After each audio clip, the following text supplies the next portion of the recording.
All right, welcome to the Nick and Dime podcast with Nick and Heim.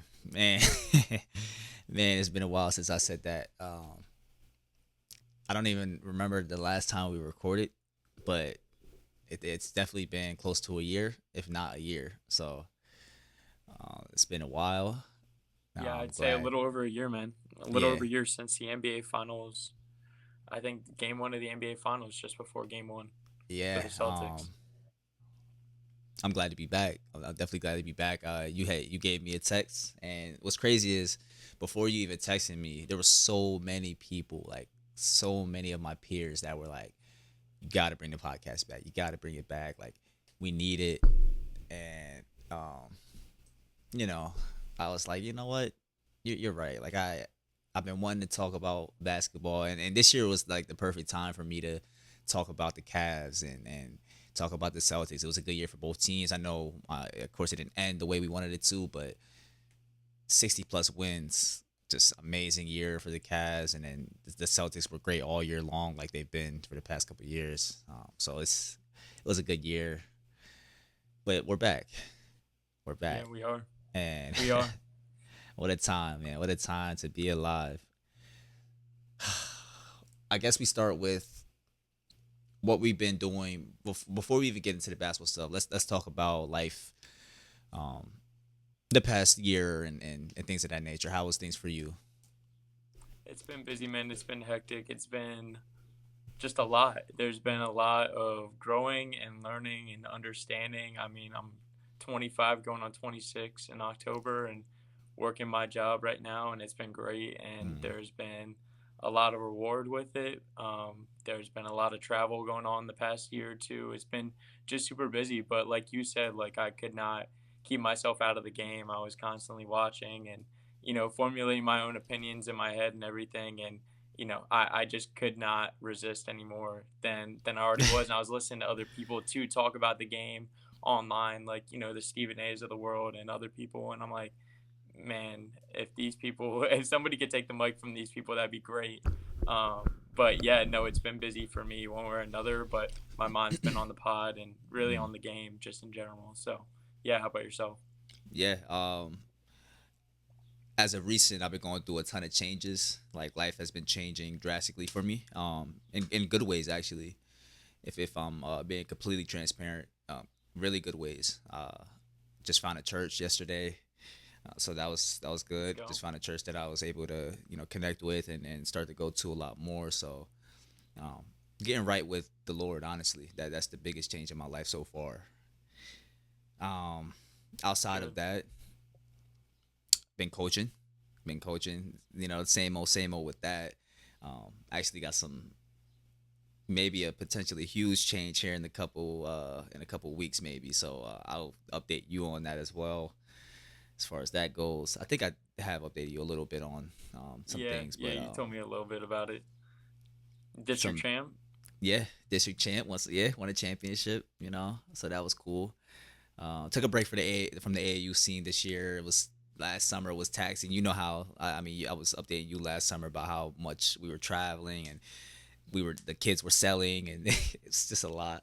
So you know, sorry, but yeah, man, It is a it's lot. It is a lot. It's crazy now. AU is a crazy lifestyle nowadays versus like when we were growing up. Like it was, very not very few could play, but now like anyone can really get into AU and like mm, I mean now there's like barriers of entry. Now it's like it costs so much money to go to a tournament and travel and house everyone and everything like that. It's gotten crazy, man. I completely understand why you get out of the game. yeah, yeah. It was tough. And my cousin, he actually runs Sideline Cancer, the program, and they do some good things. They play in the made hoop circuit, and he's asked me to coach, and I politely declined. But I'm not gonna lie, like being with them yesterday, I made a post on LinkedIn about it.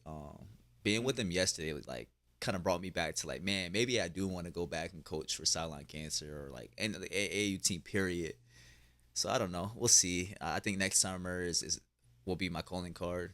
Um, but we'll see how busy I am with a potential new schedule here soon. And of course, I just got a new job, so it's gonna be tough. So we'll see. We'll see. But Yeah, let's get to the basketball. Let's get to the basketball. So absolutely, last absolutely. month, the NBA Finals kicked off, and then it also finished at the time of this recording. So where do we want to start? Do we want to start? Do we want to go game by game, or we just kind of a brief synopsis of the finals? Brief Let's synopsis. do a brief synopsis. Yeah, let's Okay. just do a brief synopsis on it. Um. So my main takeaway of the NBA Finals was Indiana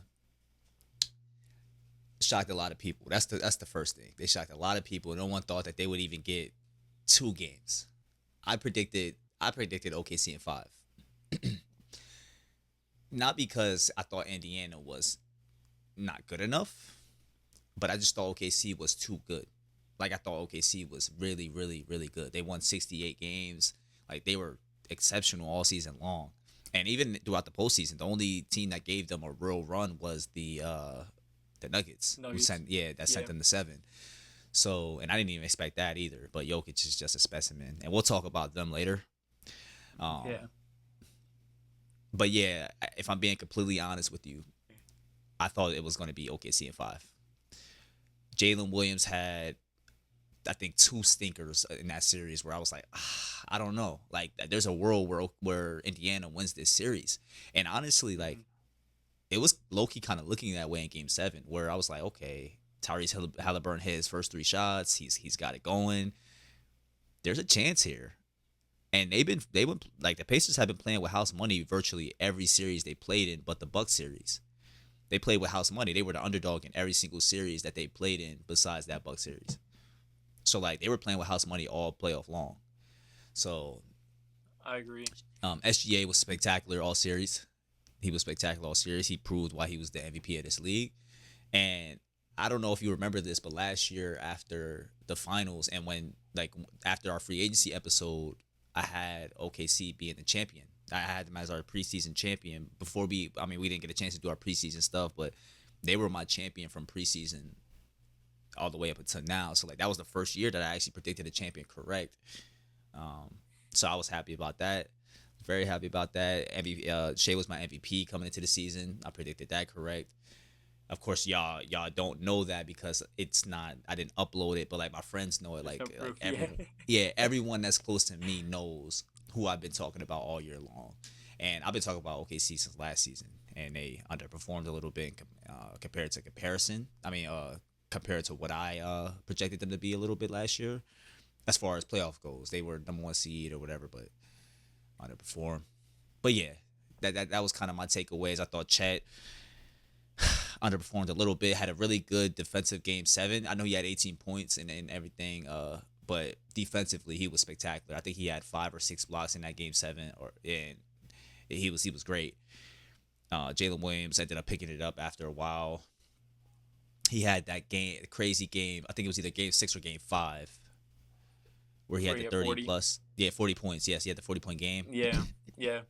Um, That was so a yeah, that brutal was game. That's kind of when I felt like Indiana was gonna take it, or not mm, Indiana. OKC was just gonna take OKC. it outright from that Yeah. game, and then Um, Indiana went on to win Game 6. Then at that point, but like Jalen Williams was bruising them the whole time. He was like layups, like cutting, all yes. that stuff. It was actually a Yes. pretty special win, Yeah, it and was. performance by him. It was, and it was big. They needed it. I'm pretty sure. I'm pretty sure. Like they needed that win. So that was Is kind there of the any turning part? point.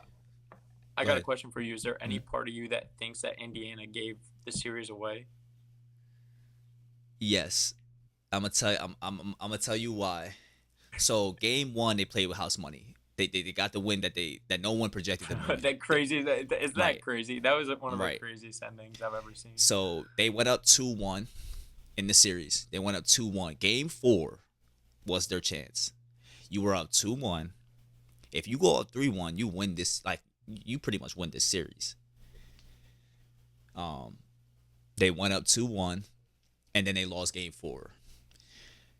The fashion that they lost it to me was like, it might be over. Like it really might be over. Yes, I know they won game 6 to force a game 7, but them losing that game 4 hurt them so bad. And I don't know if that's the game that you're referring to as far as them losing the series, but to me Yeah, that was the calling card right there. Like game that's the 4, game. you took Yeah, home court advantage in game 1. Yes, you lost game 2. You won game 3. Game 4 in Indiana, you can't get blown out in. You can't. Like, you can't do that. That was, to me, why they, like, that's what lost in the series. I was like, like, they can't do that. Not there, man. Hold on. Let me just put my AC on so my dog. There you go. But yeah, that was my kind of prediction, or sorry, not prediction. That was my takeaway from that. From to answer your question, that was my takeaway. Yeah, and I honestly, I mean, I felt like again Indiana gave away the series. I thought Indiana somehow, some way is the deeper team than OKC. Really, like in Potentially, terms I mean, of I think they talent, both were like deep. when I think they both were deep. they both and that was what showed more than anything was that there was two talented rosters, starting fives, and then they Right. had below them were Hmm. talented benches as well too.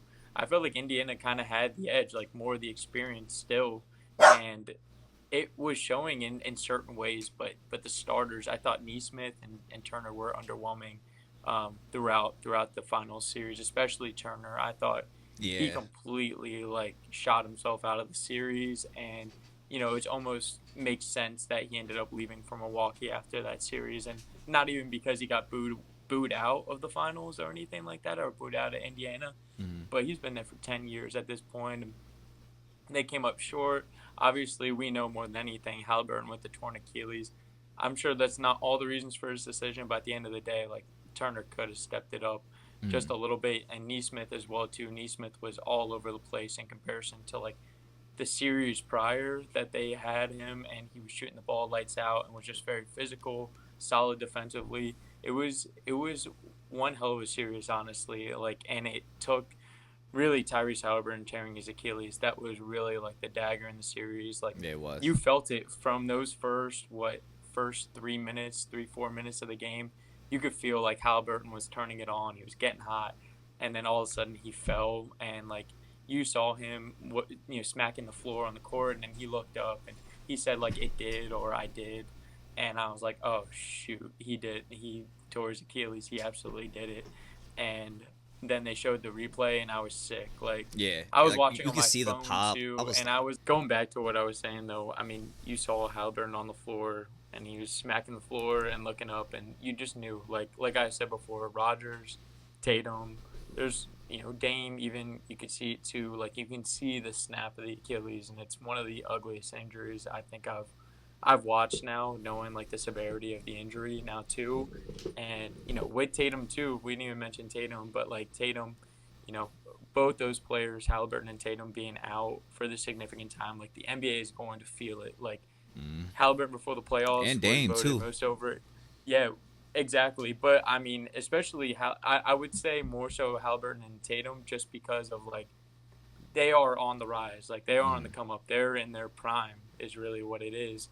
And Dame too, obviously. But like we're gonna feel Halliburton and Tatum not being there next year because again, like Halliburton right before the playoffs, most overrated player on that whole anonymous poll. I hate that poll, by the way. It's Yeah, me like too.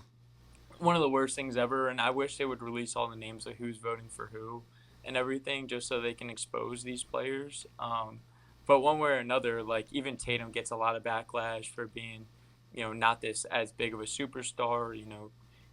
Easy Mickey Mouse championship, all this stuff. But like the league is gonna find out next year what it's like when these guys are not playing 70 plus games. Like Tatum was like an everyday player, and so is Halliburton too. Hmm. But like, man, the run that both of them have been on over the past year has been absurd. Especially Halliburton throughout the playoffs was godlike compared to Nah, for like sure. the way he started off the season last year. But yeah, man, I mean, one way or another, I think the whole series was great. Like everyone was so worried about small market this, small market that. Like there was not a concern of that whatsoever. If you actually watched the finals, it was so entertaining, so much fun to Yeah, it watch, and was. it was an outright battle between both teams. Like it was low scoring, very rough. Like there were so many moments where I had no idea what the heck was going to happen. Like especially then we got to game 6 and game 7, I'm like this could happen, but like I've seen, Indiana pull it off late in the game, game 1, or I've seen OKC blow out a team, before, and Indiana looks deflated, and it's just like you're just flipping a coin every single night just trying to figure out what the result was going to be. but it was really awesome. I was really satisfied with the finals for what it was. I wish it was the Celtics, obviously, but like one way or another, you cannot complain with the product that you got. And I think one way or another, when we talk about Shea, like Shea's gotten a lot of slander, but like that man is a superstar. Like I think that word superstar has been used in so many different ways, but like when you're a superstar and you're at that level of Shea and like LeBron and Steph, like and KD, and when you get into a game and you feel this helpless feeling as like the opposing fan, that's what Shea makes you feel. Like I felt that way with Shea in the Western Conference Finals against the Minnesota, and the whole time I'm watching Shea just get money, and he's frustrating the hell out of Jaden McDaniels, and we're just like watching Minnesota crumble as a whole. Like Anthony Edwards was, shying away from the bright lights and everything, and you just watch Shea. He was just living up to the moment. Like he was getting buckets. He had no problem. He's effortless. Like even when you thought you had a chance of getting into the game, he would draw a foul or just hit a bucket, and you're like, "Damn, we're back to square one again." It's special. Like Shea is that kind of a special player that like has an effect on the whole game, and it's been awesome to see the way he's evolutionized, become the player that he is, and I'm pretty sure it's 6 years today was the Clippers Thunder trade. So Mm. it's pretty remarkable to see how far OKC has come, and I guess how short the Clippers have come as well too on their end, and not winning a title with PG and Kawhi. So yeah, that's my synopsis of the finals. That was a long little synopsis there, but one way or another, I was satisfied on all ends of the finals. Yeah, same with me. Like I enjoyed it. I thought it was a great finals, and the ratings actually picked up at the tail end there. So I thought that was great, and I thoroughly enjoyed the small market finals. I wish Cleveland was that small market, but it's all good. You never E- know. You never East know. is And now really here's wide the open. East. Yeah, the East is really wide open with the injuries and all that stuff. So we'll see. We'll see. Absolutely. Absolutely. Shout out Obi Toppin real quick. I want to Oh say Obi yes, Toppin really stepped up during the playoffs. I always thought of him when he was in New York when he got it as just a dunker, Derrick Jones type of player. Man, he looked like a special player out there shooting on the threes, court. He was boy, hitting shooting threes, he was threes. grabbing rebounds. He was all over the place. He was playing a total game. So, yeah, I got to give my hats off to him. He was actually awesome. And I've normally been an Obi Toppin doubter. So yeah, Wow, yeah, I just really? want to make that mention. I just when he was in New York, when he went to Indiana, I was just like, this guy can't shoot. Like all he does really run and dunk, and that's it. And like You must not that's have just watched his him in style. that. Like I You, just hey, you must not have watched him in that Cleveland and New York series, because boy, he was lighting us up in that series a couple years ago. no, I don't even remember that. I don't even remember that series. But yeah, I mean, I just have my doubts about him, and I mean, man, did he come through? It was really impressive. So Boy, shout oh out boy, Obi. boy, oh boy. Yeah. Let's talk about free agency, man. Let's go ahead and talk about it. So in the notes we got to categorize as free agency trades, but I do want to talk about the biggest move of the all season so far. We just have to. I have to start it with this. Kevin Durant, 7 team deal. 7 team deal. Like this is wild to me. Let me go ahead and pull up the full details of the trade, because this was wild. And I It's a think it just long got trade. I think it just got confirmed last night. This full 17s, right? Or was it today? Yeah. Yeah, It it's was confirmed today, as of oh, it's today. today, right? Okay. Today and the Drew Holiday trade as well too. They don't Yes. the Drew Holiday trade is just a swap of Simons and Holiday. There's no second round pick anymore. So Which is kind of good for Boston, right? Boston lost the 2 picks, right? it was Portland's Oh, second round oh, pick you guys were actually. getting two So picks. yeah, yeah. Okay. So instead All we right, got so Georges Niang and a second round pick for okay. KP instead of All right, so I'm going to read two these second round details for picks you. You anyway. ready? Yeah, yeah. Kevin Durant, Clint Capella go to the Rockets. The Suns get Jalen Green, Dylan Brooks, the rights to Kamal Malawach, Rasheer Fleming, Kobe Brea. Shout out to Kobe Brea, Kentucky Wildcat. Daquan Plowden, and then 2 second round picks, 2026, 2032. The Nets get a 2026 second round and a 2030 second round. The Warriors get Alex Tui and Jemai Meshack, second round picks both. Hawks get David Roddy, which he returns to Atlanta. People didn't know he played there, but returns to Atlanta. He's probably going to get waived. Maybe not. He's young. Maybe they just go ahead and keep him. He's young. Yeah, let me shut up. I'm not talking about waived. That's disrespectful. 2031 second round pick and then cash. The Lakers get Aduthiero, former Kentucky Wildcat, Calipari product, cash, and the Timberwolves get Rocco. I'm not even going to try to pronounce his last name, bro. Zakarski? I might have got it. I don't know. We gonna see. I'm gonna watch some film and we gonna see. 2026 second round, 2032 second round, and cash. That is the full details of the trade. It's a lot. We have a lot of stuff to get through, so I'm just gonna ask you who you think was the winner of this trade as of today. Honestly, it's probably out of the Rockets or Suns because all the other teams just got picks and all that other stuff. It would be interesting to see what Aduthiero looks like on the Lakers. Like if he could develop based on what John Calipari's talking about Aduthiero and what the conversations around him. I mean, who knows? But if I'm being honest, I think he fits the Lakers perfect because he's a do-it-all wing. He can shoot it. He can put it on the floor. He's strong. He's athletic. I like him there. If I'm being completely honest with you, he can be that Swiss Army knife that they've been looking for. Calipari has shown us anything. He's shown us good product out of college into the NBA. So absolutely, yeah, I trust that man with everything I got so far. And he disappointed me in March Madness with a nice little upset against St. John's. So yeah, that was brutal. I had that upset though, but man, so I wish I would have known. So my initial reaction to the trade was Houston lost this trade by a mile, and I'm gonna tell you why. That was my initial. Like I'm talking like as soon as the trade popped off on Bleacher Report, that was my initial reaction to it. Yeah.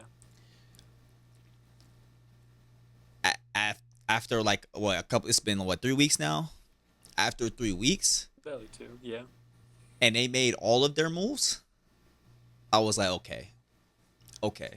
Now I see it. Now I see the trade. Kevin Durant is going to a team that is young, that was just a second seed, has great defenders on the roster. Yes, you lost Dylan Brooks. Yes, like he was a pretty good defender, but he didn't really give you much offensively as far as efficiency goes. Yes, he can make shots, but he wasn't efficient like Kevin Durant. Kevin Durant is a career like almost 50-40-90 type of guy. Yeah, he's 50-40-90 basically. Clint Capella in this trade is going so under the radar, and I'm gonna tell you why. Houston loves the two big lineup, and we even talked about this in the messages. They love their two big lineup. Now you get another big, so that if Steven Adams is tired or he needs a little bit of a break, he's older. You bring in Clint Capella. Yes, Clint Capella is also not the youngest guy, but he's not very old. You got two guys that can come in and help out Şengün, and then also when you take out Şengün, you can still have two bigs in the game, to where you can still dominate the rebounds. And Clint Capella is a good lob threat for Fred VanVleet and Amen Thompson to throw up those lobs if they get into the teeth of the defense. I think this is a match made in heaven, if I'm being honest. And I love this roster, and I don't want to start doing this. I don't want to start making assumptions or predictions. But I'm gonna be honest, bro. That man Amen Thompson separates everything for me. Like, he separates everything for me with this team. He is just as important to this team as, like, you know how people say the Cavs can't get to where they need to get to unless Evan Mobley gets to that point. That's how I feel about Amen Thompson. If Amen Thompson, like, they only go where Amen Thompson takes them. He's not the best player on the team. Clearly Kevin Durant is. But Amen Thompson is the most important player on that team because he is a jump shot away, seriously a jump shot away from being one of them ones. Yeah. And he could still be one of them ones without it, because he's dang near one of them ones. But if he gets a jump shot, we can go ahead and kiss the league goodbye. We can kiss MVPs. We can kiss all that goodbye to everyone else. both him and Asar, if they both can develop Yes. a jump shot, an outside jump shot, especially Asar, if he can do a corner three like PJ Tucker, take a page out of his book. Oh my goodness, this league is in trouble. I mean, one way or another, the league is in trouble with the Thompson brothers. Both those guys are special human beings, and they happen to be twins. But it is so true with the men. Like I was Oh just about to man. ask you, like, do you think he can shoot? Because like there's nothing about his game that doesn't tell me he can't. Like with his abilities, his talent, there's no way like that he cannot shoot. But like I agree with you. Like it used to be Jalen Green until they lost in that Warriors series. Jalen Green, the Rockets went as far as Jalen Green took them, and Hmm. they went as far as Jalen Green took them. Like he had that 38-point game in game two. Other than that, Jalen Green was an absolute ghost against Golden State. Hmm. And the reason why he was traded basically from that series, that was the exact reason why the Rockets shipped him off.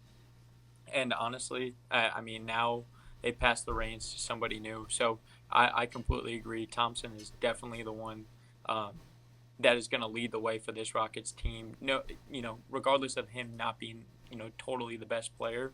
But I think the biggest thing for Kevin Durant is the fact that he's got a competent organization. Like he's got good veteran presence, around him with like Fred VanVleet, Capella, Steven Adams, and then they got the youth of like Hmm. Jabari Parker. Unfortunately, they just traded Cam Whitmore this morning to the Wizards, but then they got Amen, they got Reed.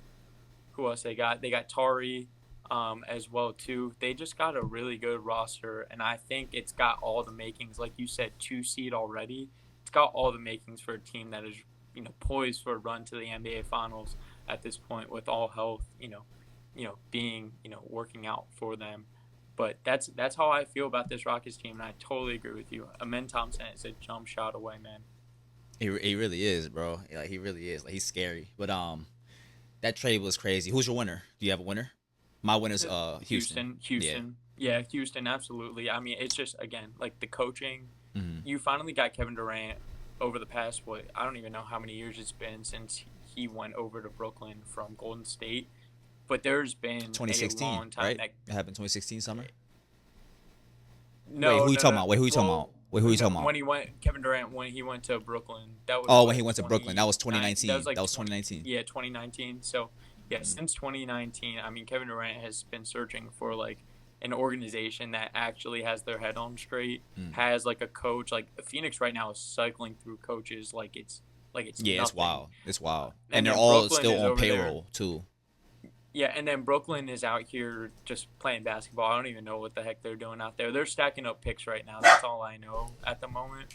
But other than that, like Brooklyn is a struggling organization and they always have been. So like this is the first time where I'm seeing Kevin Durant finally like back in a place of sanity and organization with structure and like a culture to it. And again, like a great coach in Udoka, who he's always wanted to play with. So I see it as a match made in heaven for all parties, within the Rockets at least. Hmm. But yeah, I feel bad for Phoenix. Like Phoenix is on this, I they're in actually a don't. weird spot.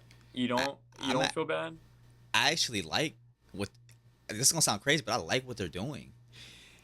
The reason I like what they're doing is Similar. because so all right, so this is crazy. So I have a friend that's a Suns fan, and he was like, "Man, what are we doing? We've got all these. We picked up all these centers and all this stuff." And like, I'm with him. I'm with him. I agree with that.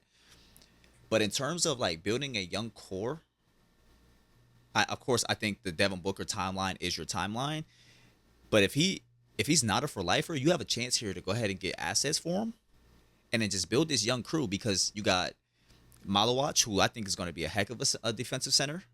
You got Rasheer Fleming, who should have been a first round pick. Legit, he should have been a first round pick. Kobe Brea, who knocks down the three ball. Like he's a good 3 point shooter, and like you can use that getting in the NBA. You can just use shooting. Period. It doesn't matter where it's coming from. If you got a good shooter, go ahead and utilize that. It doesn't matter if he's a second round pick. Uh, Jalen Green is young. He's still young. Yes, he disappointed in the playoffs, all of that stuff. But if you can empower him, which I think Jordan Ott, who is a former Cavalier assistant, I think Jordan Ott has a chance as a first year coach to go ahead and build this young core and have it grow. And yeah, they're not going to win a ton of games, but I think they have a good shot of of building a good nucleus. Yes, they're bad, but building a good nucleus, similar to like Detroit last year, where they not the season that just passed, but the year where they lost 28 straight games. Yes, they were extremely bad, but the nucleus was there. They didn't have the right coach for their system. They got a good coach for their system, which Jordan Knott is that. Jordan Knott, I think, is going to be a decent coach for their system. I think Jordan Knott is a special mind, extremely underrated coach in this league, and I can't wait to see him over there in Phoenix. And then also you got a good nucleus in these guys that you're bringing in, and then you still have Devin Booker. We'll see what they do with that. Bradley Beal is the one that's in the way. I don't know what they're gonna do with Yeah, that. he's in the way right now. But other than that, I think they're building a good nucleus for the future, especially getting picks and things of that nature. So I kind of like what they're doing. I mean, Yeah, and they this picked can up. Oh, sorry. No, go ahead. Go ahead. go ahead. No, go ahead. They No, picked up I was who? gonna mention they picked up Nigel Hayes Yes, from from EuroLeague and from with Wisconsin. overseas. Yeah, Wisconsin. I don't. yeah. We don't say that name on this channel. I can't believe he just said that name, but it's all good. He's banned from this channel. He's banned. I had to give a little shout out to him from like going from being what he was playing in the Turkey League and he was the MVP for Fenerbahce, and they ended up signing him over in Phoenix. So it's pretty cool to see that he's able to get another opportunity to play in the league. Same with Yabusele last year. Now he's over on the Knicks. But Yeah. yeah, sorry I cut you off there. No, you're good. I don't really remember what my point was after that, but let's go ahead and switch up the topic because we've been talking about that for a little bit. Yeah, Um, no, you're good. let's go ahead and talk about Miles Turner. That whole situation was crazy. Okay, so it broke that Miles Turner signed with the Bucks, right? And he spent 10 plus years in Indiana. I think it might have been 10 on the dot in Indiana. And it was like, whoa, you just went to the finals. Yeah, you didn't play good. Yeah, you got booed and all that stuff. And then you leave. But you went to the Bucks. How did the Bucks, who are in the second apron, be able to afford you for the amount of money that you got? And then 20 minutes later, it says that the Bucks are waiving Damian Lillard. Mind you, this is top 75 Damian Lillard, not some random dude on the back end of his career. This is Damian Lillard. Yes, he tore his Achilles. I get it. Yes, it wasn't a great fit between him and Giannis. I also don't think they had the right coach for that team, but it's all good. We that's besides the point. It was just a bad fit all around. Yeah. They waive him. I just don't understand that. What are they doing? That is Damian Lillard. Now I've been hearing rumblings that they're going to go after Drew Holiday again, and then they're going to potentially bring in Malcolm Brogdon. But this is wild to me. Maybe I'm tripping. I don't know. No, I know. I I mean know. Go ahead. the only reason I see them waiving Dame is because of like how I mean they're taking Turner's contract and basically taking away all the money that they were supposed to owe to Dame. Am I correct in saying that? Correct. That's the deal. Yeah, I've never seen anything because like this. they're stressed out Dame's contract. Yes. Yeah, so I think the only way I see it or understand it is because of how desperate they are with Giannis right now. They need something right away, and obviously Dame within a torn Achilles is not going to help them right now. And Dame is, I mean, he's about like 2 years out the door. Quite honestly, he's real Oh soon wow. along with the rest of these guys. I mean, I don't really know, but it almost feels that way. It just seems like these guys have been around for so long, and like it's almost time. Like it just you never know when it's time for some of these guys, but it almost seems like Dame is kind of coming towards that, maybe. But he's also one of the realest players that we've seen, so he could stick around for a long time. He's got a game that can stick around too. So I think the only reason it doesn't shock me is for the timeline of Giannis for the Bucks, and that's the only reason why they did this was to because they're so desperate. And like, look what they did. They pissed off Giannis by doing this too. They pissed Mm-hmm. him off big time. And quite honestly, I don't even know where Giannis stands with the Bucks organization, but their moves over the past 2 years have not been great whatsoever. Like At all. their trade midseason for Kuzma was not great, but again, you're trading a guy like Chris Middleton who's been hurt, Older. so often. And yeah, it's just there's a lot going on in Milwaukee right now. Like they finally Lopez ended up leaving, going to the Clippers. Like this team is just a really old roster. And if they were to bring Brogdon and Holiday back, like the team gets even older than it already was. So they're in an interesting spot. The only way I understand it for Milwaukee is the whole situation of Giannis and the fact that obviously Dame is not going to be here for the next year or so, or at least you know 3 quarters of the season. He'll play like the last 15, 20 games maybe. Hopefully with good recovery, but like still one way or another. I just don't see from Milwaukee right now. They're super desperate. So I see why they did it, but like Turner, I don't know if that's like completely the move for them. But they lost Lopez, so you got to replace the guy at the end of the day. So it's not the worst decision in the world. It's just like they're in such a bad spot right now with one of the best superstars out there in the league who's completely unhappy. He's been unhappy for the past 3 years. And like at some point here, Giannis is gonna say something and the Bucks are gonna have their hand forced and gonna have to trade this guy likely. Like that's how I see it because they're not gonna let him walk out the door. And if I Mm, was Giannis and I had a good head on my shoulders, and Giannis does, but like if I was Giannis, I would leave Milwaukee right away, and I would head I somewhere agree. that is not only like big market, but just more favorable for him to win another championship. He's got one in Milwaukee. I think they squeezed all that they could with him, or at least Giannis has squeezed as much as he can with Milwaukee. But like at some point, like especially with some of these guys, like they got to know when to say when and get the heck out of there. The money is great, but like some of these guys are trapped in these organizations and can't find their ways out, and their careers are doomed for the rest of the time. At least he's got the title, but like you can see Milwaukee right now is on the decline and heading towards more so of a rebuild than anything. So that's my perspective on it and why Milwaukee made the move. Um, Not that I agree with it totally, but like again, you don't have Dame for 3 quarters of the season, so it's you know I guess it doesn't matter in a way, but it does, because you lost Damian Lillard after this year. Once he's back and healthy and he picks the right team for himself, like which is great for Dame. Like Dame's an example of a guy that like needs to make a decision for himself rather than some team trading him or him staying loyal to Portland like he did for so many years. Like there just got to be a time for a decision to be made and a change to happen. So that's where I feel Milwaukee is right now. Like they're in this period where they don't want to trade Giannis, but they know he's unhappy and they're trying to like make it work, and it's not going to work. It's just not going to work with the way that the East is set up right now. The odds are stacked against Milwaukee. Yeah, I agree. I think it's rough, and I really don't like what they're doing with Giannis on their roster. So But yeah, I'm Indiana not. was shocked too. Indiana's president came out today and said he was shocked and they were going to go into the second apron and pay tax on Turner to make sure they kept him in Indiana, Mm, and he left. yeah, So that was odd to me, but it is what it is. Let's tackle these kind of resign. Let's tackle these resignings real quick, kind of quick, nothing crazy.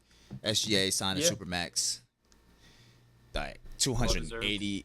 85 million, extremely well deserved, definitely well deserved. But it kind of raises the question of what they're gonna do with Chet and J Dub's contract. But I'm sure they're gonna sign those guys and go into the tax. But it's just gonna be a lot of money. So we'll see. I think those other guys outside of them are gonna be expendable. So it's nothing crazy to me. Totally. But um, Jaren Jackson Jr. 5 year, $240 million extension. Oof. What do you think of that? What do you think of that? Like, He had a great year this I year. find that as a desperate move by Memphis in a I way. also find it as a desperate move. It's like, oh, don't leave us. But then I if just, Indiana does that, is that the same deal, or because Indiana doesn't have a center, it doesn't matter? Or I don't know. but even then, I don't. Jaren Jackson's not a center to me. He's more of a power Yeah, forward he's because he he's doesn't power forward. rebound. Yeah, He doesn't rebound. Um. So yeah, man. he Like gets a I'm lot of not. fouls. He does foul a lot. He does foul a lot, but So much. he's always going for blocks. So I get it. So what do you think? What do you think of that extension then for him? Agree? I love it for him. I love it for Yeah, him. totally. Yeah, get that money. For Memphis, I just don't know what the direction is because you got rid of Desmond Bain, and that was another thing that I didn't put on here, but they got rid of Desmond Bain, and that might have been the first trade to kick off the Yeah, off it season, was. but it was odd. Like I just don't really understand what they're doing. Like yes, Jaren Jackson Jr. is your second best player, arguably your best this season. He was the best player on the Grizzlies this season. But Ja, Ja's the face of the team. I ain't about to disrespect Ja, because Ja is the best player on the team. But like,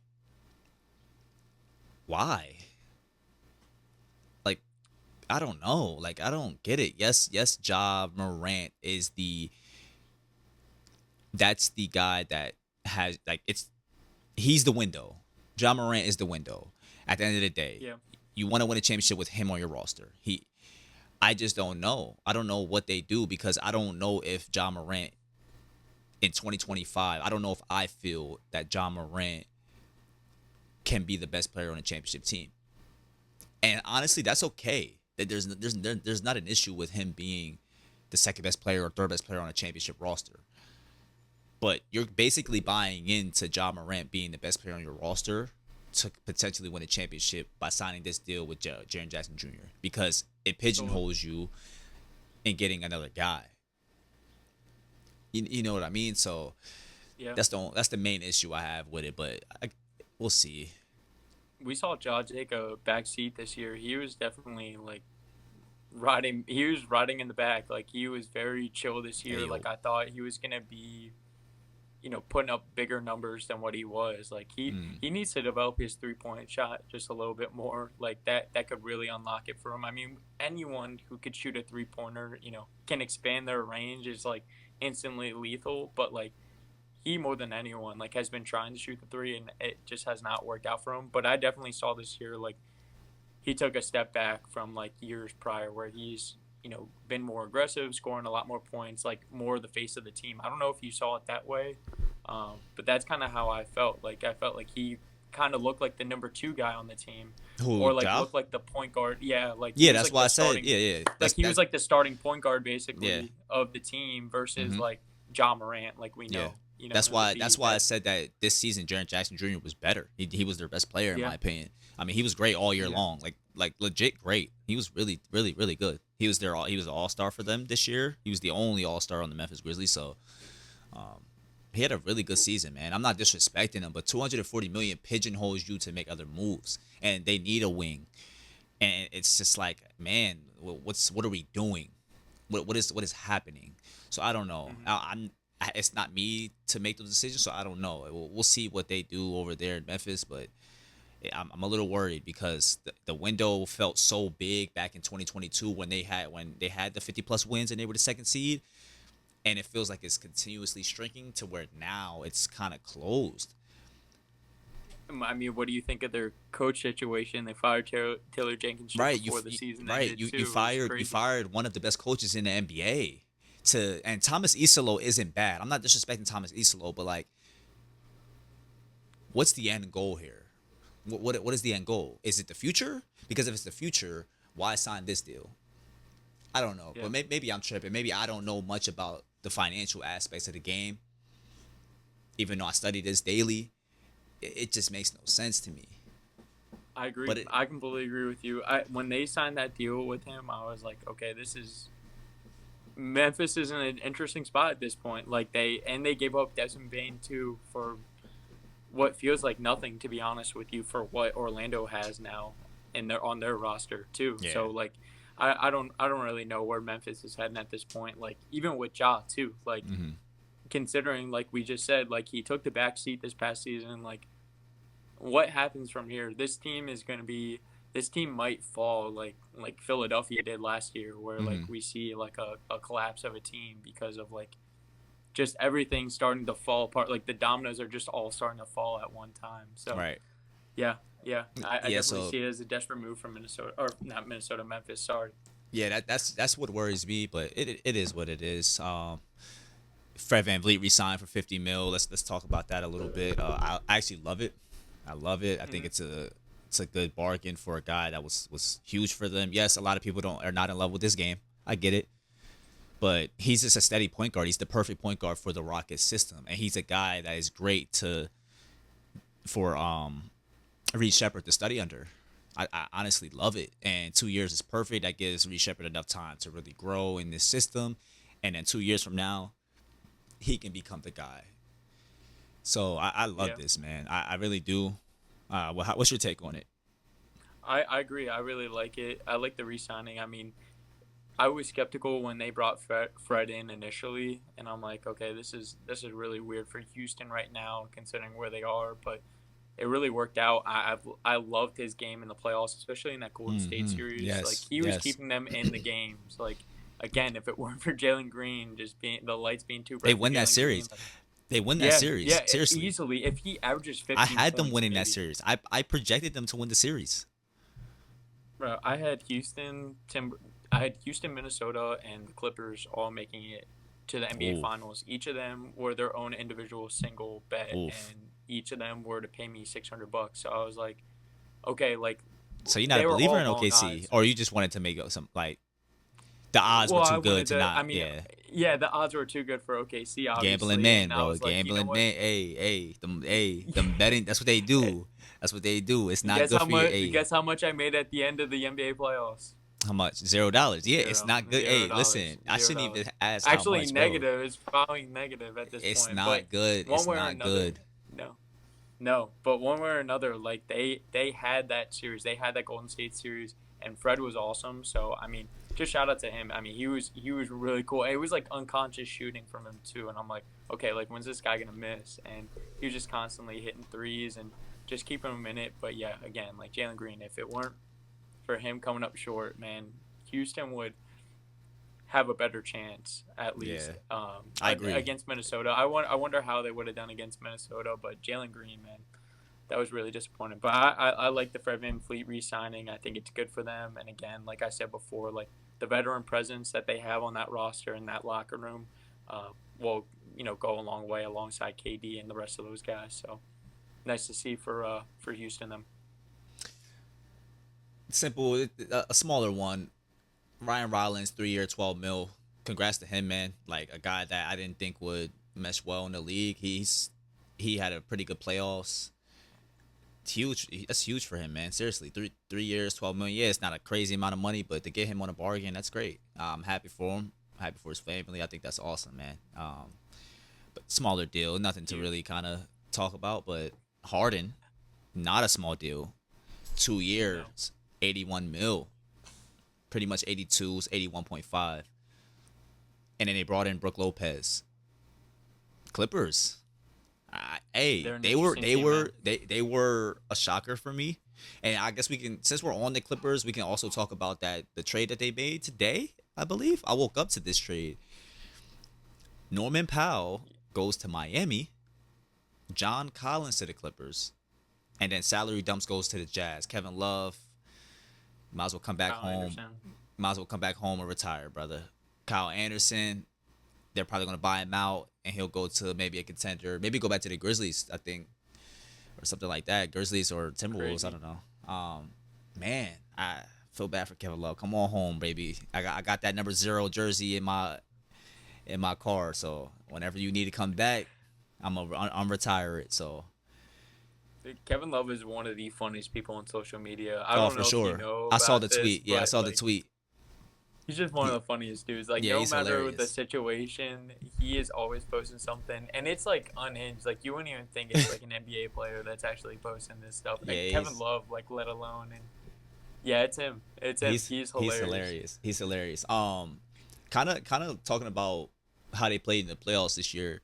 It felt like every time Zubac got off the floor in that series against Denver, when in that series against Denver, it just felt like they really didn't have a chance.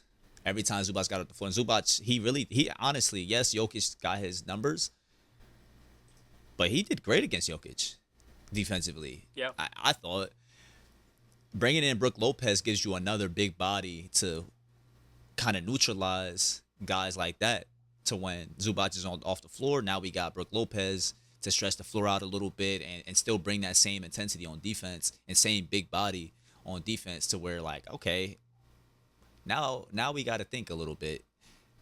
And now it felt like, and also like in that series, it felt like Jamal Murray and all those guys were comfortable getting past the defenders and finishing at the rack when he was out the game, when Zubac was out the game. But now that Brooke Lopez is in, it's going to be a little different. So we'll see. I do like the moves that they made. I don't know if I really love this John Collins thing, but Norman Powell was dang near an All Star last year for them. I'm not sure what this trade does, but maybe it's I mean cheaper deal. I'm not sure because I don't even know if John Collins. Let me go ahead and check. Go ahead and tell me your opinions on this on their off season or I trade. think yeah, I just think I think it makes sense for LA to let go of Norm Powell. I Okay, like explain. this past playoff series when they lost to they lose to Denver. Was that the first round? They lost to Denver first Correct round. me if Yeah, I'm wrong. yeah, they Okay, lost to yeah. Denver. In that Denver series, I felt like he came up ice cold, like in comparison to who he was in the regular season. Hmm. I thought he just was not showing up, and like, I mean, Norm Powell is. I don't know how old Norm Powell is, but he's Oh, not I getting see any why. younger I see why they either. did So this deal. I see why they did this deal. Okay. Norm Powell worth a lot. Um, it's not that John Collins is on an expiring deal. He has 1 year left in his deal, which they Yeah, if he has a good year, they'll re-sign him. If not, just you either let him walk or you just trade him before the season before yeah. the season or like at the deadline. I He, like John Collins he though. was great last year. I think now at this point, John Collins is a better player than the John Collins we knew when he first started out in Yo, Atlanta. Like, I he think was they great got a last better year. player. Yo, Yeah. 19-8. 19-8 is really Mm-hmm. good, bro. Mm-hmm. Yeah. That's really good, bro. I thought they made a great trade, and I think they got him at Okay. the right I, time. I'm Like I'm kind of with you. I'm kind of with you. Looking like he's really what starting to he's deep like dive into this. 27. Mm. Yeah, yeah, I'm Yeah, with you. I like him. I'm not the world's biggest John Collins fan, but I Hmm. definitely am a fan of them at least replacing Norm Powell for John Collins. But Okay. that Clippers team is going to be real interesting. I think the biggest thing they need to figure out is replacing a guy like Norm Powell or just the guard position as a whole. I feel like they don't have that kind of scoring outside of Harden, and I mean even Harden too in the playoffs. You know, kind of let up a little stinker there Hmm. too. He did not look like himself throughout, and I don't know what it is with him. You know, as well when the lights get bright for him. I Yeah, mean, the playoff. It's they every get too year. It's they get every year. they get It's every too year. bright. Other than that game seven against Golden State, where they have used that same excuse card of how many fouls that they got against them and all that stuff. You know that like that's irrelevant now. And the James Harden we keep on seeing is James Harden that's coming up short each time, no matter what the team looks like. So I don't know what Yeah. this Clippers team is going to look like. I think Zubac is going to have better support because Drew Eubanks is not going to be his backup center. I think Right. we've talked about Drew Eubanks enough to know Right. that he is not a rim protector whatsoever. He's not on the block. He is not a dunker spot type of guy. So, Mm. yeah, they definitely made the right decision in going for Lopez and helps explain the floor for them as well too. But I mean, Zubac was amazing this past year. Like they definitely have a roster. They have some guys. Again, I think it's the wing scoring that is like my ultimate question for them. They got Chris Dunn. I mean, Chris Dunn is not like the same But Chris Dunn but but that we knew but at Providence, but but the issue with Chris Dunn is he really cannot shoot. Like he's a really no. bad shooter, but he's legit one of the best on ball defenders in the league. So like he's playable at points, but like he's legit a 6'4" Jared Vanderbilt. That's what it feels like. He's just a good defender and can't shoot. And Yeah, it doesn't look like they yeah, have it any stinks. guard It players stinks that whatsoever yeah. to help support them. Yeah, it stinks that that's the case about Be Chris Dunn because interesting. Chris It'll be Dunn, interesting. I at least like the starting point guard and I like the big man. mhm. Chris Dunn was amazing So at Providence, so it's kind of crazy to see that this is the case for him, but it's all good. yeah. I'm gonna save this Lakers one for last. Let's talk about Luke Cornett, 4 year deal, 41 mil. How are you feeling as a Celtics fan? It hurts, dude. It hurts. Luke Cornett is a special player for the Celtics. Like one Former of the Cavalier, by the funniest, way, as well. yeah, one of the funniest players like I've ever seen. Like I love following the Celtics social because they'll always post him, and he's just one of the just funniest dudes. Like unintentionally funny, and he's so awkward and like nerdy and everything. But is this breaking news? Paolo Banchero, nothing he can get Get traded or out. anything. Extension, Okay, but he's the highest paid player in the league now. what is that? 287 million. We just talked about Shea getting the 200 and Oh no, he got the 5 year. Okay, I was about to say, okay, it's 5 years. Shea is fours. Okay. I mean, it's four. Okay. So okay, he's not the highest Okay. paid. Whew. Oh, We got the bag though.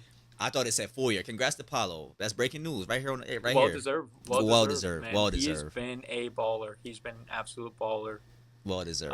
But what Luke were we Cornett. talking Luke about Cornett. before? Luke Oh, Cornett. Luke Yeah. Cornett. Yeah, Sorry, one Luke of the Cornett. most We ain't mean it. unintentionally Yeah. fun. No, you're good. No, you're good, Luke. Sorry, Luke. We remember you. But yeah, one of the most unintentionally funny guys. But like, I mean, I honestly don't see like a true space for him to play like in a playoff format.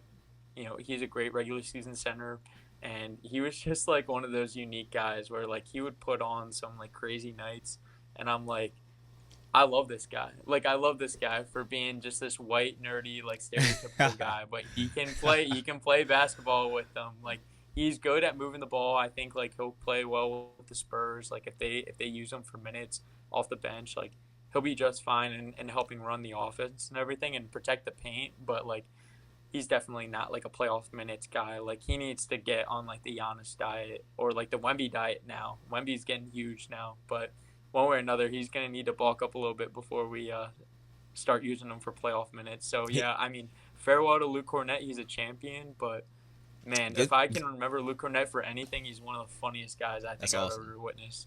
See, I'm not deep in the Celtics lore, but that's awesome though. I love that.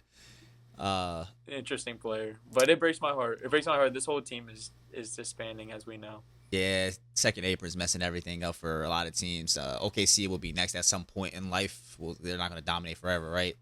So it's Yeah, unfortunate that you draft so well and you get like you don't get rewarded for drafting well. Like you only get like a 2 or 3 year window, which is so unfortunate.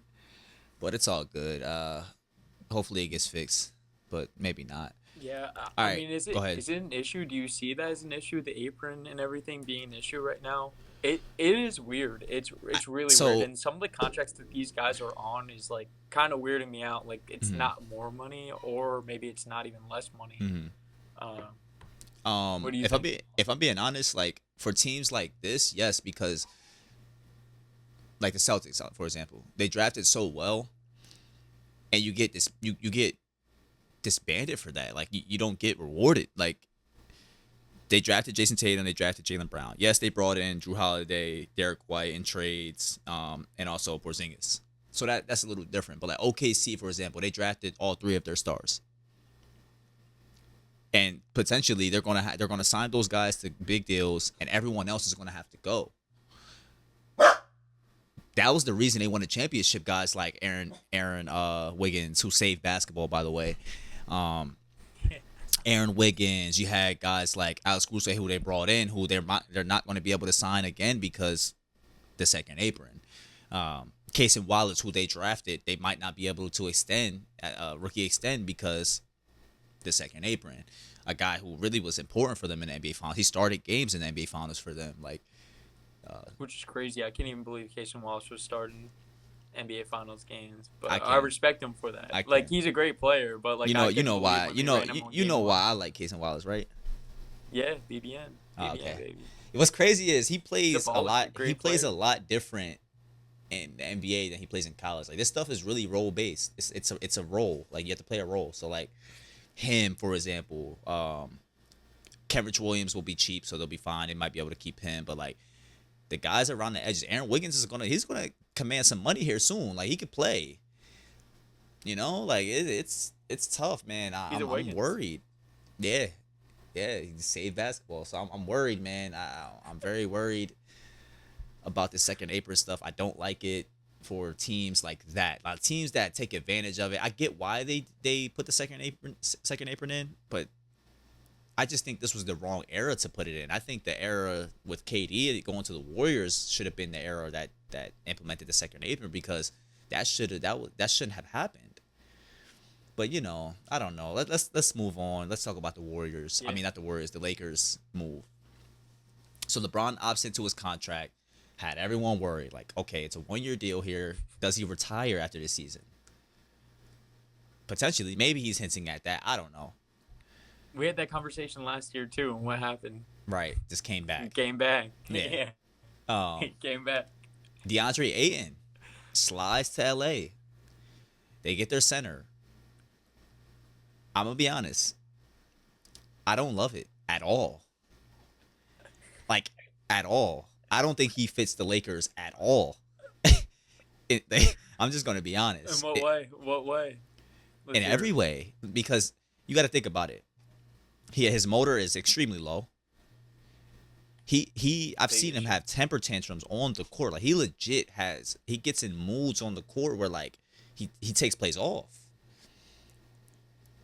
LeBron isn't a saint and Luca aren't saints at that. They're not saints. They take plays off too, but like every single team that has been successful with Luka Doncic at the helm has had a lob threat center. Can DeAndre Ayton catch lobs? Yes. He do you remember the lob in the valley when they beat the Clippers game winning? Yes, he can catch lobs. But that's not his specialty. There's going to be times where he pops and he likes to shoot this stupid midi. He likes to shoot threes for some reason, and it's like, yo, like we don't really need that. We need you to go catch a lob and go be aggressive on defense, block shots, and have a high motor. Even coming into the draft, that was question mark. That was his question mark. What's your motor like? Because at Arizona, you took plays off. Yes, you were the guy. You were bigger than everyone, but you lost to Buffalo because you couldn't help in the pick and roll. You were getting frustrated with your guards because they were getting beat on the pick and roll. That Buffalo team had like a ton of guards in college. So like coming into the draft, that was the question mark. And now what, like 7 years later, we're still talking about the same things. Come on, Remember what dude. you brought up 2 years ago about like the kid who's like underperforming in school? I forget what your analogy was exactly. It was like the kid who we know like has all the potential in the All the world doesn't potential live in the up to world has those all this kids. potential Yeah. in the world, but they don't want to try in class. But you're the smartest kid in your class, Hmm. but you don't want to try because you don't like school. But you're smarter than Yep. everyone. It's Like crazy DeAndre that the Ayton, number one pick got bought out by the Portland Trailblazers. like In their DeAndre, current state of affairs, like right, they need a right. guy that is like worthy of like top 10 Now, pick, to be fair, and somehow he's to be fair to this them, guy. to be fair to them, I'm gonna give them a little bit of leeway. They have a ton of centers on the roster that need to grow. Donovan Clingan, he's their guy. I think he's their center. And then you have Robert Yeah, Williams totally. still. You have Robert Williams still, who still is, young. He's still young. It's I his don't think body. It's the yeah, body. he's breaking That's why down Boston here. got Yeah, rid of him. yeah, he's like he just gets hurt. He gets hurt a lot. So that's my frustration with DeAndre Ayton. That was my rant. I'm I don't really like it. If I'm being completely honest, I think they should have went after Capella or just someone that is a lob threat, like Or someone in of the that draft. nature. Or in the draft. Like they could have gotten somebody in the draft too, But I think their somewhere only along the pick, I think way. their only pick was a Dutiero, right? That's all they had, right? I think that they only had that second round pick, I Maybe. believe, I right? don't even know. I actually don't shoot. I'm pretty Shoot. sure I'm not even Dutiero sure. was I their can't own. even remember. I think he was their only pick, but I could be wrong. I don't know, but I think he was their only pick. Yeah. But They need LeBron, some they just need they need go ahead. something more. Yeah, I No, agree. I was just gonna say they need something more from the center position. I They agree. need more big man I'm support. right. I'm with you, and they I think they They're just fine with the waived. guards. I think they just waived Jackson Hayes today, so it I leaves thought me. they re-signed him. No, I think they just waived him. Let me check. Maybe I read it wrong. No, you're good. Let me make sure. Jackson Hayes. I I'm think pretty they brought sure. him back on a $1 million deal. Really? Hold on. I thought they waived him. Agreed. Yeah, it says Jackson Hayes agreed to waive implic no trade clause. Oh, my fault. They did resign him. I'm tripping. I'm Yeah, sorry. 1 year, 3 mil. Yes, that I read that wrong. But Then I read that wrong earlier. That's what it was. They did resign him. I'm tripping. but it's So almost the yeah, same guy in a sense. Like they, even though Jackson Hayes is more of like a lob threat, but he's still long and skinny, yeah. and he's considered a center, and it's just Mm, he's not considered a center when you go up a team against a team like or not OKC. I mean OKC is a good example, maybe Hardenstein, but like mm. when you're going up against Houston, a team with Adams, Capella, and then you got Sengun as well too. Like those are three big dudes that are going to be up on a guy like Aiton or a guy like Jackson Hayes. Like Jackson Hayes showed some of like that Aiton in him as well too. Like Jackson Hayes was a top 10 pick God, I don't even know how long ago it's been, but like Jackson Hayes has been bouncing around the league, kind of like Cam Reddish, and that's what it almost felt like. Like I thought of that almost initially when you brought up Aiton was like another like a Cam Reddish signing. Like, oh, here's all the hype around this guy with his name, but like, what's the result actually going to be? We'll find out, but I think we know what the result's going to be here with Aiton too. Feel like we've seen Yeah, the same story now. yeah. I don't enjoy it, but it is what Sad. it is. It's not. I'm not a Lakers fan, so I don't have to deal with it. So, um, Cam Whitmore Go to the for us, Wizards. right? Yeah, definitely. Cam Whitmore to the Wizards happened yesterday. How you feeling about that? Crazy. Crazy, man. I thought they were going to keep him on the Rockets. I thought six man of the year for Cam Whitmore this year on the Rockets, if Mm, that was the case. And mm. I literally put that out there, and then all of a sudden, I swear to God, I like turned my eyes. I blinked, and he was traded. Crazy, Crazy. crazy. I'm happy. I'm kind of happy for him Gives because him it a gets chance, though. right. It gives him a chance to go ahead and have a bigger role, and he's back home. He's from DC, so that's awesome. I think he's gonna have a big year. I can see him getting the 15 to 20. Like he can score. He can really score. So depending on his role, he can get to 15 and 20 over there, depending on how they view him. But he can really score that ball. So I love it for him. It's good to that he gets to come back home and play for his hometown team. Honestly, like there's nothing more I need to say. I really love that move. And I Lonzo agree. Ball. I agree as well. Lonzo Ball is now a Crazy Cleveland move. Cavalier. I love it, dude. I love it. What do you think? You know what I think. I'm gonna edit this video because I got stuff to edit out and all that. I'm gonna put the picture of us when we were at the Halloween game. It was Halloween day, and we dressed up as whatever. You dressed up as a ref. This was senior year of high school. You dressed Yeah, up as a ref, and I dressed up as who? Lonzo Ball, right? Lonzo You're Ball. in a Lonzo Ball jersey, yeah. Lonzo Ball. I'm gonna put that on the screen when I edit this video. Don't let me forget that. That's how Yeah, I feel no, about this, I'll bro. send it to you. I'm looking for it right now I too. have it in my phone Oh too. my god. Hey, Oh my god. that's how I feel about this, bro. Iconic, beautiful. Um, but no, let me actually lock in and talk about it in depth. It stinks that we lost Ty Jerome, and I'm gonna be honest, like seeing what Ty Jerome signed for, and seeing what we could have like if we could have signed him to that deal if we didn't move so fast in re-signing Sam Merrill. And I love Sam Merrill. I think he's a good player. But we signed Sam Merrill for 38 million, and Ty Jerome signed for 20 something. We could have kept Ty Jerome for all of that. Ty Jerome messed his money up in that playoffs. He messed his money up because he was going to get He more, did. and we anticipated him getting more in the all season, like this all season, and he didn't.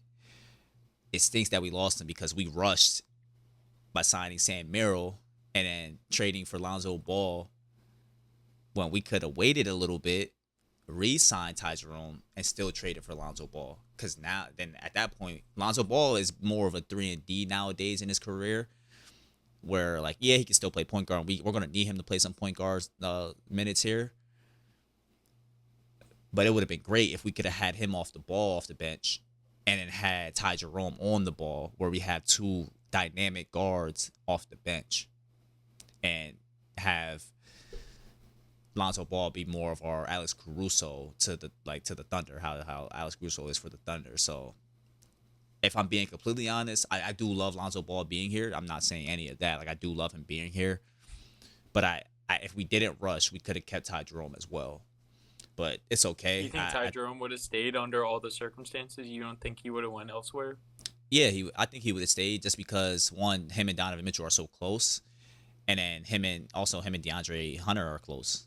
They're best friends, Okay. literally. So like Virginia, national that would have champs. been right. That would have been awesome to keep him, but it didn't happen. So man, it stinks. I But I just saw a recent video of Kyle Guy actually out playing playing on the street. He was playing pickup at like a random park, and he it was was pretty killing. crazy. I don't think I think so. I can't even remember. I just remember going to his profile. And I'm like, man, he must not be in the league anymore. He must He's not be not. around and playing. But yeah, I still remember when he got fouled against Auburn on the 3-point shot and hit the 3 free throws to seal that game in the Yep. Final Four. That was crazy. Crazy. That was so Crazy. crazy to me. But I like the Lonzo trade. I think it's a great step up for you guys in terms of your bench, like going outside of Garland. Then you got another point guard that can help push and Right. facilitate Like and Garland getting just make like the game Garland quicker getting out the game. Now we got a point guard that can. and make the game just quicker for you guys. I think you guys are like victim to like slowing down Oh, your absolutely. Yeah, offense. Like absolutely. once you get out of Garland or he gets hurt, which seems to be the case unfortunately. But I think one way or another, it just helps on all fronts defensively and then offensively of being able to push the floor and then create just another defensive stopper in Lonzo. So and again like John Collins, you're getting this guy at the right time where he's finally like gone through all this injury woes and everything. Like one of the biggest, Lonzo Ball is one of the biggest NBA what ifs. Um, and Nah, he's for still sure. playing, but it's definitely like his career should be far more different. Like he should just have so many more assists. He's not going to be like SGA scoring 20, 30 a night, but it's more so of like the facilitator, the point guard, the pass first guy that he is, that we don't see much of anymore. And he was so special coming out of college. So it stinks, but again, like you're catching him now, a couple years after injury. And like this year, he was actually coming back with the Bulls. He looked like himself just a little bit, but I think a full season of rest, off season of rest, will really do Lonzo Ball well, and will do this Cavs team really well. I think the Cavs, if it was me, I think the Cavs still need like another center. Or do they? Is Tristan Thompson technically their backup center, or who is their backup Larry center? Nance Jr. We just got him back, and he was good Interesting. last year before he got hurt. Like really, really good. I had him on my fantasy team, and he was spectacular for us, bro. Not for or for my fantasy team for like a couple weeks, and then You he think like broke his Larry wrist or Nance something like Jr. that. is a center though?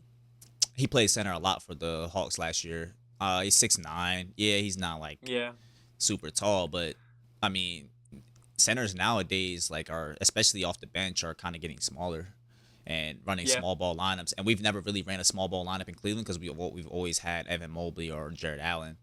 But he's a guy that we could slide in at the four and also play at the five. Yeah, he's probably not the answer. I think we probably need someone else, but he is a guy off the bench that I trust, and I'm excited that we brought him back because he's just a Cleveland guy. Like his dad is a legend there, Hall of Famer, and also a guy that has his number retired in Cleveland. Well, they'll yeah. unretire it as far as grandfather. They'll grandfather it in for Larry Nance. But I love it, man. I really do. We just need one more center. I do agree with you on that. I think we need a center, and then I'm comfortable with our wing spots. I love Max Strus and I love DeAndre Hunter. I wish we had a guard that was dynamic off the ball like Ty Jerome was, but we don't have that anymore. Amani Bates, maybe. Potentially, we'll see how his defense looks. Because I heard that's the worry that defensively he's not trusted yet with the coaching staff, but I think offensively he's probably the most dynamic guy we have as far as our young guys go. Craig Porter Jr. maybe Yeah, I was gonna say Craig. Craig Porter Jr. who I do like a lot actually. I Craig guess is we'll poised see. for a major comeback this next season. Hmm. I mean, he's coming for everything they said that he couldn't have. Also, Seriously. and I agree. I'm with you. Also, we drafted. Oh, it's gonna bug me. Nah, it's gonna bug me now. Hold on, because we just drafted somebody that I really do like. Hold on, give me 1 second. I'm sorry. Give me 1 second. Dead air. I hate dead air, so I'm gonna talk through this.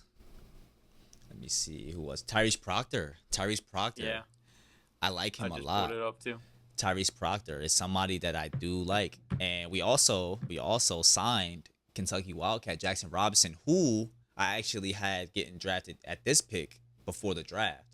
So Wow. the fact that we got him outside of drafting is awesome. I mean, I don't know if he makes the roster, but he can shoot the ball extremely well. He was a guy that was touted as a first round pick before he got hurt for Kentucky and missed like our last like 15 games, but he was great before he got injured. So I don't know, man. I really do. I really do like our roster, but I agree with you on the fact that we need a center, and I just wish we had another guy that can create outside of Darius Garland and Donovan Mitchell. Lonzo Yeah, Ball, he's not much of an on ball creator for himself. He's more of a creator for others. And even then, he's more of a transition creator. He's not like a half court set creator. Even though he can do it, he's good enough to do it for sure. But he makes his money off of transition, leaking out. Not him leaking out, but throwing those leak out passes. The Kevin Love pass, I like to call it. He's good yeah, at that. yeah. The Kevin Love fest. Yeah, yeah, But he yeah. does his with one hand like a What a quarterback. pull. Kevin Love, come back, baby. We need you. We missed the Kevin Love vibes. overhead pass. I Yes, remember the beautiful, Kevin Love overhead pass in beautiful, Minnesota. Oh my God, what a time! beautiful. We need you back, baby. Come on. Let's go ahead and end your career here and retire that number 0. It's home, baby. It's home. You talk about us all the time on Twitter. I saw it. I saw it. So just come home, baby. It's time. Yeah, we should have never Back to got the rid of you land. Back anyway. to the land. Yeah, I know you miss us, bro. So, um, yeah, Well, now man. you That got that Toaster Strudel. If you didn't get, if you didn't get, you're right. You're if right. you You're didn't right. get, We got Toaster if you Shusu didn't get, now. yeah, I know. that was huge. I'm still on the Max Drews hype train, so I I'm a saved the huge fan. best. I'm a I huge fan. saved the best one for last. Talk to me, man. How you feeling? Drew Holiday, Porzingis trades. Talk to me. I mean, it seemed like we all knew it was going to happen one way or another. Second Like the apron, talks were man. happening throughout this season, throughout the whole season. Everyone was saying it's likely Man. Drew and KP, and it was. It was immediately. The first trade was Desmond Bain. The second trade was Drew Holiday. The third trade was KP. Just like that, within like a 3 day span. Literally 3 days. Yeah, Drew Holiday, I can see it. I understand it. It seemed like he wanted to retire as a Celtic and just call it a career once his contract. That that hurt. I felt really bad for him, but ultimately Boston made a great trade in getting Anthony Simons with the trade, considering we got the championship and everything. And I don't want to look at Drew like that and be like, "Hey, you got us the title, now you can leave." But that's just the way things are going right now with this roster, and with JT tearing his Achilles.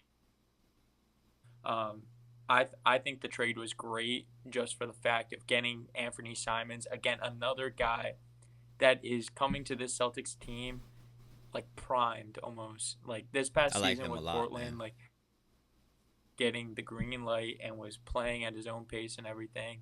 And I really enjoyed watching his game throughout the whole season, knowing that like Portland wasn't going to go anywhere, but it gave some kind of hope to a trade there. Now Boston has this young star that I'm looking forward to seeing what Anthony Simons actually has to offer when it comes time for the regular season, because it's going to be an interesting year with no Tatum whatsoever. But called for Drew Holiday trade with the second apron and everything. So you know, it happened, but like I'm glad that we got something out of it that was positive. The other end with KP, that hurt too, but KP more so than Drew Holiday showed that like we can be healthy, and that's kind of been the way he has His been whole throughout his career. whole career. Mm-hmm. Yeah, so I mean, we got to the NBA Finals with him healthy, then he got to the NBA Finals badly, and then throughout this past playoffs with the Knicks especially, like nobody knew what the heck was going on with him. I still don't know what happened or anything, but he was hurt and sick and like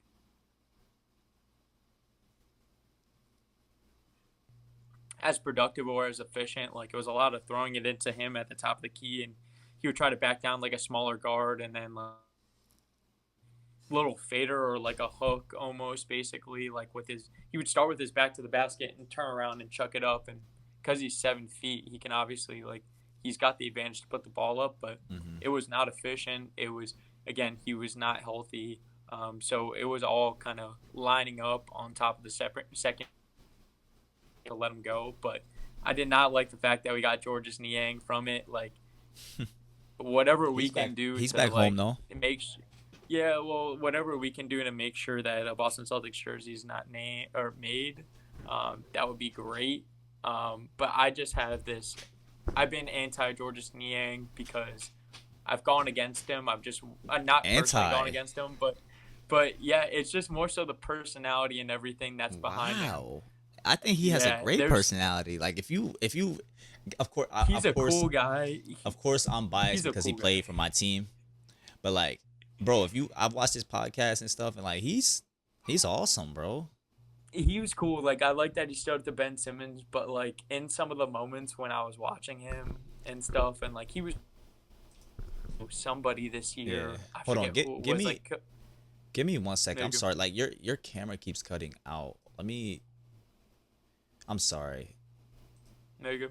I just want to make sure it's good. All right, go ahead. I'm sorry. It keeps cutting out. I don't know. Like it goes black and then it'll go out for like a few seconds. I don't know. Maybe something that I'm doing wrong. I don't know. But I never even clicked anything. No, you're good. You're good.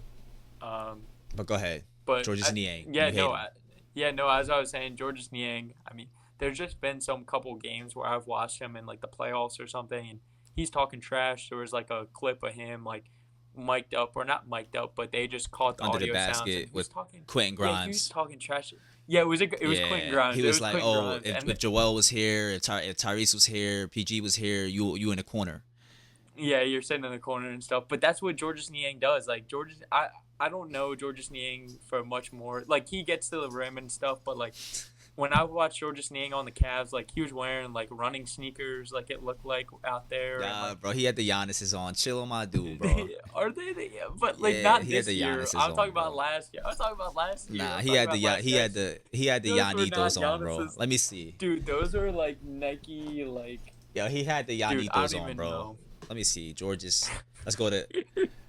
He had the Yanitos on, You're bro. crazy, dude. You're crazy. But one way or Georges. another, I just had this unfair prejudice against him because like That's wild, bro. he's just a Georges Niang. he's a bigger body and he talks a lot of trash and I'm like this guy has no right. Like his name is Georges Niang and like who is he in comparison to like some of these Yo, guys though? you're gonna Like love that's him, how I bro. I'm felt. serious. You're gonna love But him. I like his person. I like his personality. It's just Yeah, he what got I the saw Giannis's on. before. Yeah, I'm like, oh he got the God, no. Giannis's on. Like anyone but my team. Are you sure Yeah, he I had know him it. Yes, on? yeah, Oh he my has them on God. for the Hawks. He has them on in Cleveland. Yeah, he wore those shoes all year long. I'm a sneakerhead, bro. So No you know way, I dude. know every sneaker. Yeah, These he are Giannis. Yeah, these are Giannis's right here. which ones? Hold on, cause the camera froze. Is it showing up at all? Nah, hold on. It just Ah, shows you damn. smiling. Hold on. Go ahead. Show me on. I'm looking at the other. It's like blurry. Hold on. I believe they're Giannis's. Yeah. I actually don't know what they are. They might be Gian. Yeah, they are because they got the A at the tongue. Yeah. They look like They look like running sneakers on him. Like they look like he was gonna fold the sole like out of the shoe with the way he was running around in them. But there's just a it's unfair disrespect that I'm giving towards Georges Niang. So I Yeah. need to cut I back on see. it because there are going to be Celtics jerseys made with Niang on the back Right. unless he gets traded. So Right. through that KP and Drew, we're going to have to go, and we're in a bigger hole now without Tatum for the whole year. So it's like, where does this team really go from here over the next year? They're talking about them tanking. I don't think they're as bad of a team to like tank, but I feel like they're going to sit around like the 4 seed or something like that, maybe. I really don't know what to think of the Celtics this year. Like I'm so happy that we got a championship. That's really all that like keeps me at peace is knowing that we got a championship. But when Tatum tore his Achilles and they showed the replay, because you didn't see it initially, I thought he rolled his ankle.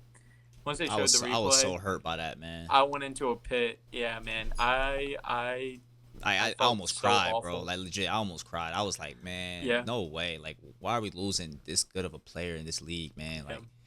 Like, and at the Once peak of his Halliburton powers, happened, that man. was like, And he was yeah. Oh killing in my that God, game Tatum. too. He was killing in that game. He had like 40 something in that game. Like, he was going for And he 50. fell apart. What the problem was, he fell apart towards the end, and they Yeah, started losing the game. And by that point in time, when he got hurt, the game was already lost. And that was the worst part. Was the game was already lost. The man. series felt lost too. And yeah, that was it. That was it. It was really a shame, but yeah, those trades. I mean, they had to happen, and I'm okay with the result at least for Drew. I'm fine with the result for KP as well too. Like again, they both just had to happen, and like here we are. But like we're one championship greater than we were without him. So True. you know, thank you True. for your service. Some of the best. I mean, these past 2 years, like these Celtics teams. I mean, I know there's like teams with Larry Bird and Robert Parrish, Kevin McHale, all these guys, but like could be one of the best Celtics teams of all time, considering the roster and who they had. Like from the top of Drew to Derek White, Brown, Tatum, Horford. Then you go to the bench of Pritchard, so on Hauser, even Shireman as well too is pretty impressive. Keita, Cornette, like they had some really impressive rosters the past 2 years. And shout out to Brad Stevens, but one way or another, if there's one thing I know between Danny Ainge and Brad Stevens, is that both those guys are cooking at all times. Absolutely. So, one way or another, I know that there's a plan ahead, and I can trust in that with Brad. So, at the end of the day, it is what it is. But we'll live with the trades, and we'll look forward, to next year, and hopefully Tatum can come back. I don't know, in the playoffs, maybe if we can make the playoffs, that's I what I'm doubt. I hoping for. doubt. If I was him, I would probably sit out this season and come The back whole next year, year, yeah. just But because you knowing don't want him to. him, I knowing the know, kind of guy he is, but you don't want to come I in could and, see it. and not really be 100%. Like I'd rather you just go ahead and rest this whole year and recover and come back next year 100%. I'd rather that And just Brad's because adamant on that. Brad is so yeah, adamant on because that we too. can't afford So to lose Jason Tatum longer than we need him to be gone, bro. I'm agreed. as a basketball fan, I'm not. I can't afford that. Like I need to watch Jason Tatum. He's too good. He's too good of a player. Yeah, like he's a guy that's going against my Cavs 4 times a year, but I don't care, man. Like that guy is special. He's Hmm. special, man, and I would hate to lose him longer than we need to. So, um, Yeah, it's that easy to hate, but it's really hard to appreciate when you got a mm-hmm, guy that is as consistent and as good as Tatum, and right. again along with the rest of the guys in the league. But yeah, I mean Tatum was putting up some crazy numbers. Like next year, I don't know, man. He could have won for MVP. Would have been Yeah, interesting to see what he was absolutely. going to put on next year. He's So always he's always in the mix for it. Yeah, that was so sad. That the Dame, the Halliburton, and it's starting to become like an epidemic of Achilles tears, man. And I'm starting to get a little worried about what's in the technology of these shoes, man. Um, I'm not a Jordan like basketball shoe wearer at all, or a because Jason Tatum's signed by Jordan brand. I don't wear Pumas. Where what's the name?